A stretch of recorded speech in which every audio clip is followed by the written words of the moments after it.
கௌரவ அர்ச்சுனா அவர்களும் இப்போ 2 வாரத்துக்கு முன்னால் இந்த சிறு பிள்ளைகளுடைய விவகாரங்களை பற்றி முஸ்லிம் சமூகத்தை நோக்கி முஸ்லிம் சமூகத்துக்கு குற்றச்சாட்டி முஸ்லிம் சமூகத்திலே தான் கூடுதலான சிறு பிள்ளைகளுடைய விவாகங்கள் நடக்கிறது என்று பல கருத்துக்கள் அவர் முன்வைத்தார்.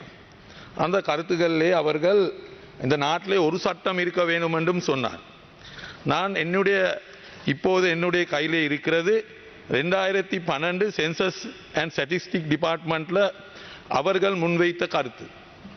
ஏனென்றால் இந்த 2012 தான் கடைசியாக இந்த சென்சஸ் டிபார்ட்மெண்ட்டால் இதை பற்றி அவர்கள் செய்த விசாரணை நடந்தது. கடைசி வருடம் 2012.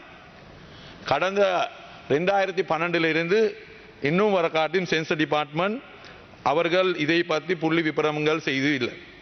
எனவே இதை நாங்கள் பார்த்தோம் என்றால் 17 வயசிலிருந்து குறைந்த பிள்ளைகளுடைய விவாகங்களை நாங்கள் எடுத்தால் இந்த நாட்டிலே பெரும்பான்மை மக்கள் அப்படின்னா சிங்கள மக்களுடைய தொகை பெர்சன்டேஜ் படி எடுத்தால் 169% சிறு பிள்ளைகளுடைய விவாகங்கள் நடந்திருக்கிறது.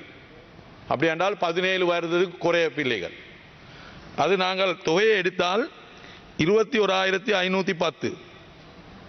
அதே போல இலங்கை தமிழர்களுடைய தொகையை எடுத்தால் 113%.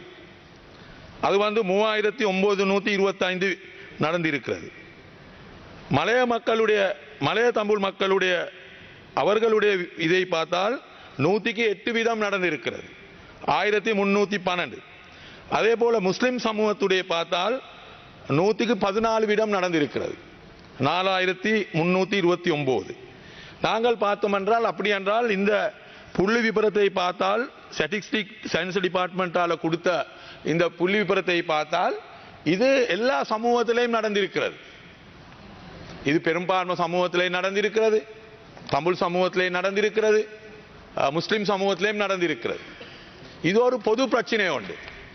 அந்த பொது பிரச்சனையை பேசாமல் ஒரு சமூகத்துக்கு மற்றும் அதிலே குற்றத்தை முன்வைத்து பேசுறது என்றால் அது பின்னால வேறொரு தாக்கங்கள் திட்டங்கள் இருக்கலும்.